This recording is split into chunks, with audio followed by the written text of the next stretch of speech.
You're tuned into the Spot Up Pod, the official podcast of the Spot Up Shot newsletter. I'm your host, Paul Garcia. In today's episode, De'Aaron Fox will miss the rest of the season due to finger surgery. Reviewing the Spurs' last 3 games. Looking at where the Spurs' remaining schedule stands, as well as other lottery teams within their range. Finally, previewing the upcoming games for this upcoming week. It's only been a couple of days since I last recorded an episode of the Spot Up Pod. The last episode came out back on Tuesday, and the Spurs have played 3 games since that span that I'll review. But before that, I want to get to some of the breaking news that came out on Thursday. So on Thursday, the Spurs did announce that De'Aaron Fox would miss the remainder of the season, of the regular season, to undergo surgery for that injured pinky finger that he has, that he arrived with in San Antonio, an injury that he sustained back in October in training camp with the Sacramento Kings when he was still part of their team. Now, this wasn't too much of a surprise because Fox himself had said after the Spurs' game in Sacramento about a week or two ago that he was probably going to have surgery around the time when the Spurs visited Los Angeles against the Lakers, which is coming up on Monday, March 17th. At that time, it was pretty iffy if Fox was going to get surgery or not. The big new news I would say is that Fox he was gonna miss the rest of the season in terms of those 3 games before that date against the Lakers on March 17th. So that was more, I would say, the more surprising news was the fact that the Spurs didn't have him play out the remainder of this past weekend with the 3 games. Instead, they just had him miss the last 2 games before he undergoes the surgery, or the 3 games before the surgery. The surgery is scheduled to take place on Tuesday in Los Angeles, again when the Spurs are on the road at LA. And according to the Spurs' press release, Fox will miss the remainder of the season, but he is expected to make a full recovery and be ready to go for the start of next season. So again, that was the news that came out this past week on Thursday. And so with that, let's go ahead and break down the Spurs' last 3 games from this past week.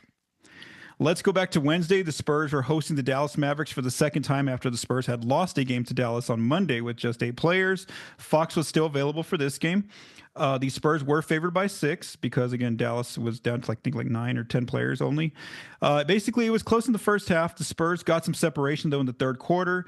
They led by as many as 15 points, and they ended up winning by 10 points. Fox, in his final game for the regular season with the Spurs, he had one of his best performances, almost getting a triple-double with 32 points, 11 assists, 9 rebounds, and 1 steal. Keldon Johnson, as he's been doing all post-All-Star break, had a good night off the bench with 18 points off the bench. Jeremy Sohan was also getting going near the rim with 18 points off the bench as well. And he mentioned how De'Aaron Fox is doing a great job of finding him there, especially open when the defense isn't, paying too much. Their focus mainly on Fox. And so Sohan is kind of slipping by, being there for cuts, for some offensive rebounds, rolling as well. And so Fox did a great job of finding Sohan on this night, and Sohan ends up with 18 points. The Spurs did a great job of really attacking Dallas's limited amount of players there in the front court, and so they attacked them inside the paint all night. They also did a better job of shooting from the free throw line because that was one of the areas where they had trouble when they lost to Dallas on Monday. And then not only that, they had one of their better defensive games since losing Wemby, where this was the first time since losing Wemby for the rest of the season that the Spurs have held an opponent only scored 30 points or more in just 1 quarter of the 4 quarters of a game. Usually that's been happening a lot more, where teams are getting over 30 on the Spurs' defense without Victor. But in this game, that was the first time that they held the Mavs to 3 quarters of fewer than 30 points. And then the Spurs also did a great job in limiting their fouls, and also their defense is more aggressive, forcing turnovers from Dallas, and then also a better job on the glass as well, because that has been an issue for the Spurs. So that was on Wednesday, De'Aaron Fox's last regular season game with the Spurs. Then on Friday, the Spurs are hosting the Charlotte Hornets, who did beat the Spurs back in February when Fox had just joined the Spurs team. The Spurs were favored by 3, despite being without Fox and without Victor in this game, and it did not go according to plan. The Hornets had a historic night for their franchise and also for the Spurs' franchise in a bad way, where basically it was a blowout for most of the night, with the Hornets making a new Charlotte Hornets franchise record 26 threes in the game. And also for the Spurs' defense, that was also a franchise high that they've given up for an opponent. So that's why it was not a good night historically for the Spurs as well.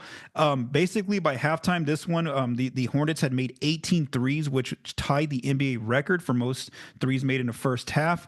And basically, with 6:44 left, the Spurs are down by 20. I think it was 26 points at that time. Coach Mitch Johnson finally just pulls the rotation players. And the end of the bench players actually came in. Players like Malachi Branham, Blake Wesley, Mamu, who else? Jordan McLaughlin. And they actually played pretty well, where they actually made it a more respectable loss, where they only lost the Spurs by 11 points overall. But again, we knew that game was pretty early. Offensively, two of the Spurs' 20-point scorers were rookie Stephon Castle. He went back into the starting lineup now that Fox is out for the rest of the season. And Castle finishes up with 26 points to lead the Spurs. Devin Vassell also had a good scoring night with 22 points. But again, it was on the defensive end where the Spurs lost this game.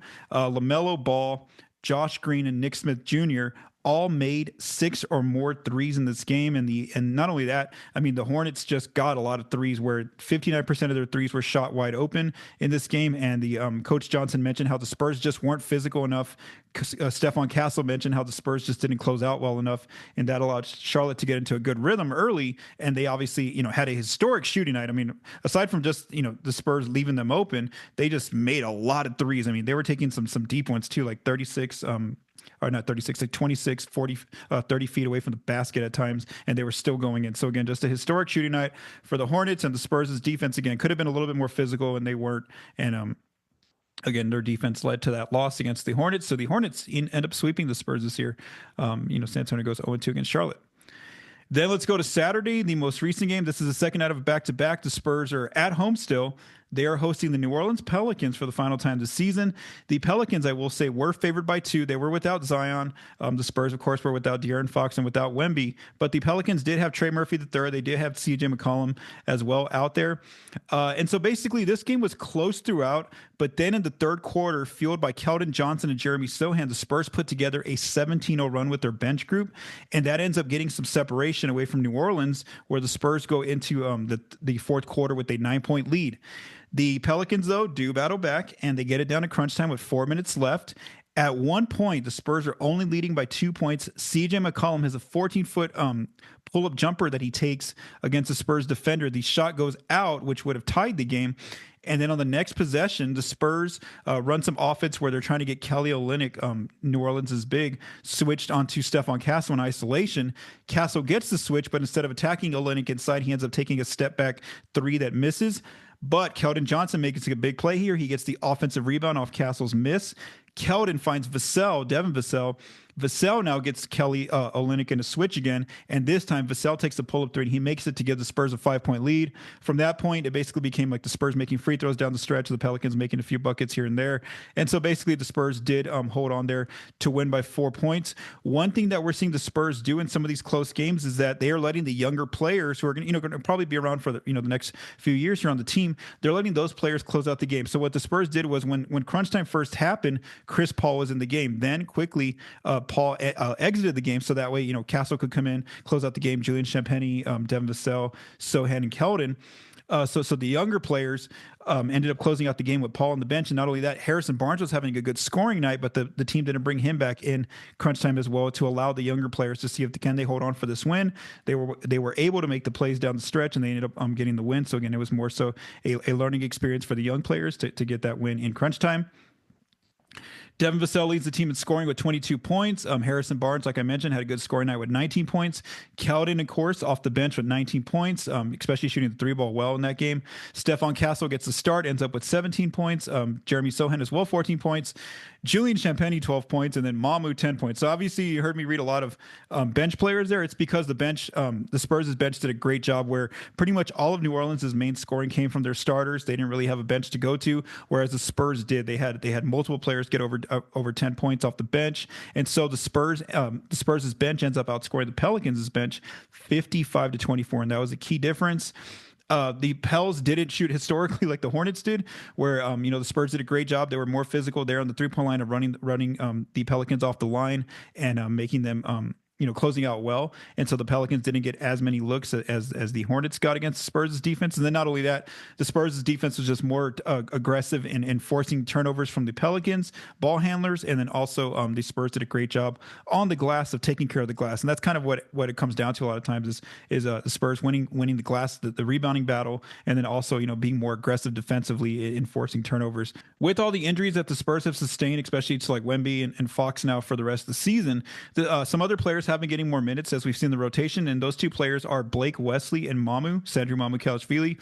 So we have seen them come in at different quarters or at times, playing in spot minutes here and there. But yeah, Wesley's been out there to obviously provide his hounding defense, really putting pressure on the ball handler, bringing the ball up the floor. Not only that, he's pushing the ball whenever he gets a defensive rebound, but then also he's been tested from three. Teams will leave him open. He's made a few here in these last few games. Mamu as well just brings his energy, crashes the glass, very active, cutting, finding players with his passing as well as shooting the three ball. So Wesley and Mamu have been given extra minutes due to the limitations with the healthy players on the roster right now. And then not only that, Chris Paul, as we've seen in a few games lately, the Spurs have been cutting his minutes a little bit here in these last few games, especially in the Hornets game because it was a blowout, but then also in the second game against New Orleans, where he didn't play in crunch time, like I mentioned, or they took him out early in crunch time. So we have seen Chris Paul, even though, yes, he's going to finish the season with the Spurs, he can't be waived and signed with the playoff team. He's at least, getting his minutes still, but not as many, and then letting the younger players there finish out the game is what the Spurs are showing with Paul's minutes lately. So my prediction from last week was I thought the Spurs would go 2-1. They actually did that. They went 2-1. However, the games were different. I thought they would beat Dallas, and I thought they would beat the Hornets, and no, they ended up losing to the Hornets of the three teams. I thought that they would lose to the Pelicans, but they ended up winning that game. Vegas also said the Spurs should go 2-1, and they went 2-1. So everything went according to plan. It was a better week for the Spurs with their games in terms of these last three games. Let's keep going. So for the main topic of this episode, what I really want to do is, now that we know that Fox is out for the rest of the season, I kind of want to see, if the Spurs can't get into the play-in tournament, because obviously they're still technically in the race for the play-in, but again, that doesn't look like that's like their priority right now. It looks like they're just trying to win as many games as they can with the players that are out there on the floor. But with Victor and Fox out, obviously it's going to be tough for them to get into the play-in tournament. But aside from that, looking at where do they project to kind of finish in the lottery with the roster that they still have in place, the players that are still getting minutes out there. So that's kind of what I want to focus on, is look at the Spurs and those other lottery teams here. So right now through the Spurs are 28-38, so they're 12th out west, and they have 16 games left in the regular season. That's where they currently stand.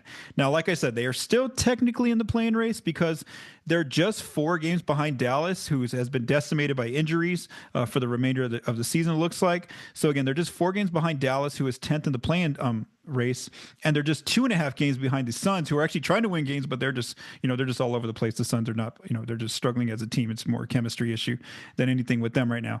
So again, they're not actually out of it yet, but again, it doesn't look like that's kind of the path that they're headed toward.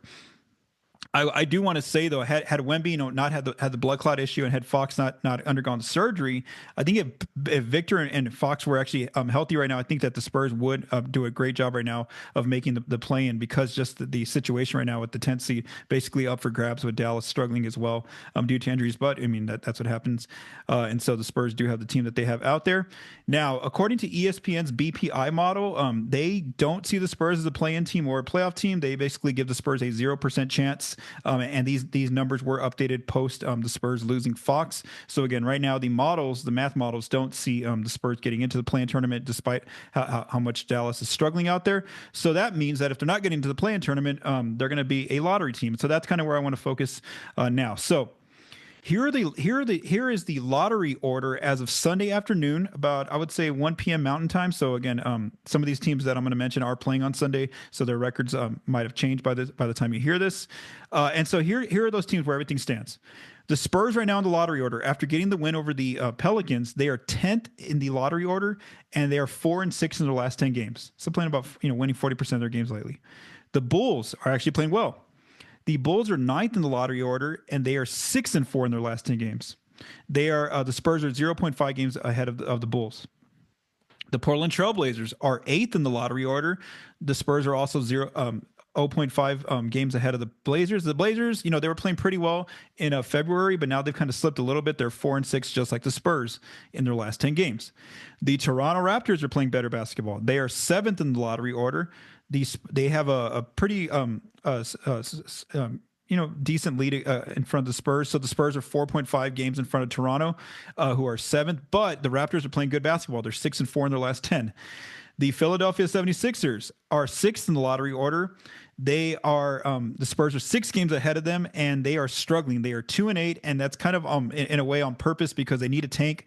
Well, for one, they're missing some of their best players. Joel Embiid's out. I think Paul George has been out as well, and so the Sixers need to tank because if they get 1 through 6 in the lottery, they get to keep their pick. If not, it goes to OKC. So in a way, the Sixers are purposely tanking with the team that they have out there on the floor right now. Then there's the Brooklyn Nets, who the Spurs recently defeated. The Brooklyn Nets are 5th right now in the lottery order. The Spurs are 6.5 games in front of them, and they are struggling right now. They are 1-9, even though they're playing a lot of their players. Like Nick Claxton's is out there in games. So is Cam Johnson. Those are still, having their players out there. Some of the rotation players are still not getting wins out there, is what it looks like. And we saw the Spurs defeat them recently, and plus Cam Thomas now is out for the rest of the season. So the Nets are going to be tough to catch for the Spurs because they are 1-9 in their last 10. They're really struggling out there. Now, what does ESPN's BPI model say? What do they project that how these teams finish? So BPI projects the Sixers to finish 5th with 26 wins, the Nets to finish 6th with 27 wins, the Spurs 7th with 31.7 wins, the Raptors 8th, 31.9 wins, the Bulls 9th at 34.8 wins, and then the Blazers 10th with 34.8 wins. So again, BPI says that the Spurs should finish 7th in the lottery order. Now, let's look at their strength of schedule for all these teams according to Positive Residual. Out of these, what is it? It's 6 teams. Yeah. So out of these 6 teams, the Spurs have the third most difficult schedule in the NBA. So again, the Spurs have a very tough schedule left in terms of strength of schedule for their opponents remaining. The Blazers have the next toughest schedule, but it's ranked 15th. The Bulls' schedule is ranked 17th, so again, not very difficult. The Nets' schedule is 20th, and not as difficult either. The Sixers' schedule is 21st, not as difficult either. But then the Raptors have the 30th toughest schedule, which is basically the easiest schedule left in the league. And so Toronto, again, has one of the weakest schedules left there in the NBA. Plus, they're playing good basketball right now at 6-4. So what I did was, I kind of looked at all the teams, looked at their remaining games as of Sunday afternoon, and I looked at 2 different categories. I looked at who do they have as a postseason push team. So that means that these teams might already be in the playoffs, or they're in the play-in, or they're at least trying to fight to get into the playoffs. Somebody like the Phoenix Suns, right? They're trying to get into the play-in. They're kind of right there on the verge, and they're trying to win ball games. Some teams with losing records, like the Orlando Magic, have a losing record, but obviously we know that they are gearing up for the playoffs. So those kind of teams are the teams that are considered postseason push teams. Then I have the lottery focused teams. These are teams that are obviously, they know that the lottery is probably going to be their destination, and so or they're not like forcing players back, early. They're just letting them rest and kind of getting as healthy as they can with the season that's left. Somebody like Dallas might fall in here, where yes, the Mavs are trying to hold on, but they're not going to push everyone back, quickly just to try to get the 10th seed right now, especially with Kyrie Irving out for the rest of the season. Okay, so here's how this works. I'm going to go through from most difficult path here to easiest path. So the team with the most difficult schedule left is the Brooklyn Nets. They have 15 games left. They have 12 teams that are playoff push teams, and they have just 3 teams that are basically tanking or looking to the lottery. Then the Spurs have the next most difficult schedule here. They have 16 games left. They have 12 teams pushing for the play-in or the playoffs, and they only have 4 teams that are basically lottery focused. From there, it's the 76ers. They have 11 teams pushing for the playoffs and just 5 teams looking at the lottery. Then it's the Blazers, who have 15 games left. 10 teams are focused on the playoffs. 5 teams are focused on the lottery. Then the easier schedules are the Bulls. They have 15 games left. Just 8 teams are focused on the playoffs. 7 of their opponents are looking at the lottery. And then finally, the easiest schedule, like mentioned earlier, from strength of schedule, is the Raptors. They have 15 games left. The Raptors only have this is wild. The Raptors only have 4 teams left on their schedule that are kind of aiming for the playoffs or the play-in. The other 11 teams are all like lottery bound teams, or like looking at probably going into the lottery. So again, the Raptors schedule is just wow. I just can't believe that that's the schedule they have in front of them. So basically, I don't see, if everything goes according to plan, according to these models and what the schedules look like, I don't see the Spurs being able to catch Brooklyn and Philly, because those 2 teams, they have very difficult schedules. Plus, they're already struggling with the teams that the rosters that they have out there. So again, I don't see them getting 5th or 6th. However, I do see them finishing ahead of the Bulls, the Blazers, and the Raptors. So basically, if they can do that to Spurs, they're going to get 7th in the lottery order. What does that mean? If you end up with 7th going into the lottery in April, that gives you a 32% chance at a top 4 pick and a 7.5% chance at the number 1 overall pick. So again, that's kind of where I think the Spurs can end up landing, now that we know that Fox is out for the rest of the season, as well as Wemby, is can they end up going from 10th right now to maybe 7th in the lottery order? Because like I mentioned, I don't think they're going to catch Brooklyn or the Sixers after really digging into these numbers. Now, what does history tell us lately about what happens if you land 7th in the lottery? How much can you jump up or fall behind? So I just want to go through the last results for the lottery from the 7th position from 2019 until last year's draft in 2024. So let's go through this last 6 years. So back in 2019, the Pelicans got really lucky at 7th. At this time, the odds were a little bit different. They had a 6% chance of getting number 1, I think. And so basically, they moved up from 7th all the way to number 1 to get Zion Williamson. So again, that was 2019. That was from 7th to 1st. Then in 2020, the Chicago Bulls were 7th. They ended up moving into 4th. They got 4th. They ended up drafting Patrick Williams. 2021, the Toronto Raptors are 7th. They end up moving to 4th as well, and they get Scotty Barnes. So again, 1st, 4th, 4th. Then 2022, the Kings are 4th. And not 4th, they're 7th, and they end up moving to 4th, and they get Keegan Murray. So again, 3 straight years where the number 7, the lottery order of 7th ends up getting the 4th pick, and then plus, of course, that 1 year which was a rarity, which was Zion the Pelicans getting him from 7th all the way to 1st. But then the last 2 drafts have not. They've kind of stayed. They've kind of stayed, but then also got a little bit worse. So here's what happened in 2023. The Indiana Pacers were 7th entering the lottery. They end up getting 7th in the lottery, so everything goes according to plan there. And they end up drafting Bilal Coulibaly, who ends up getting traded to the Wizards. So now he's on the Wizards. So again, in 2023, that was 7th. It turns into 7th. In 2024, the odds got a little bit worse, though, or not the odds, the luck, I guess you would say, got a little worse. The Memphis Grizzlies were 7th going into the lottery last year, and they end up falling 2 places to 9th, where they end up drafting Zach Edey. So basically, in these last 6 years, 4 of the years, the 7th place team ends up moving up in the lottery, and just 2 of the years they either stay the same or fall behind. So again, that's why if you're the Spurs, obviously, like I said, they're not intentionally tanking. If the Spurs were intentionally tanking, they would be resting Chris Paul, they'd be resting Harrison Barnes. They'd probably be resting Devin Vassell, Keldon Johnson, some of their their core rotation players. But instead, they're just going out there with the healthy players that they have out there. And obviously, this team is just the players that they have out there without Fox and Wemby. They're gonna struggle in a lot of these games. Like I mentioned before, they're going to be underdogs in almost pretty much a lot of these games, except for that game against the Hornets, which they end up losing. And then also probably like the Sixers game, they're going to probably be favored in that one. But other contests, they're not going to be favored in a lot of these games. So again, just finishing out the season with the roster they have intact, they have a chance here to end up with the 7th pick in the lottery order, which again could mean moving up, right now based on history that's been happening, or moving down as of these last 2 years. All right, before I close this episode, let's look at the Spurs' upcoming games for this coming week. There's 4 games on the schedule, so it's a busy week. On Monday, the Spurs travel to the Lakers to play Los Angeles Lakers. This is the rescheduled game from the one that was canceled back in or postponed back in January during LA's wildfires. So the Lakers are 5th in West. They are 6-4 in their last 10. This one, a prediction's kind of tough for this one because the Lakers are playing on Sunday as well against the Suns. So I don't know, I know LeBron's out right now. I don't know if Luka's going to play in a back-to-back, but because the Spurs do struggle usually on the road, I'm going to go ahead and take the Lakers, even if it's just like Austin Reeves being the Lakers' best player in this game. So again, I'll go with the Lakers in this one. on Monday. Then on Wednesday, the Spurs return home. They're hosting the New York Knicks. The Knicks are third in the East. I know they're without Jalen Brunson right now. They are 5-5 in their last 10 games, but still led by Cat and some of the other players they have on their roster. The Knicks.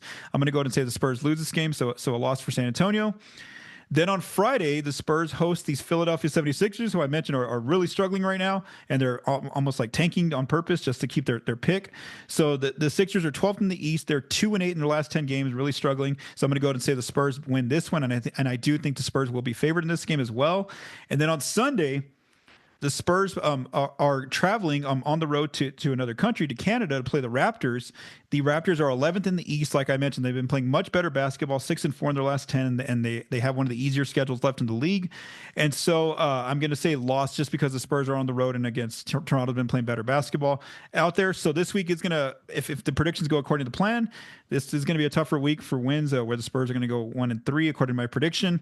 But again, that'll improve the lottery odds. But again, we'll see, because last week it did go according to plan, but we'll see what happens. All right. So my next episode should be out on Monday, March 24th.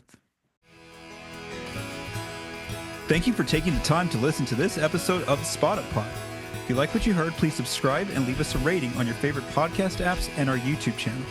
The Spotted Pod is recorded and produced by Paul Garcia. The music for this episode was written by Vincent Garcia and Paul Garcia. Thank you for listening, and have a great day.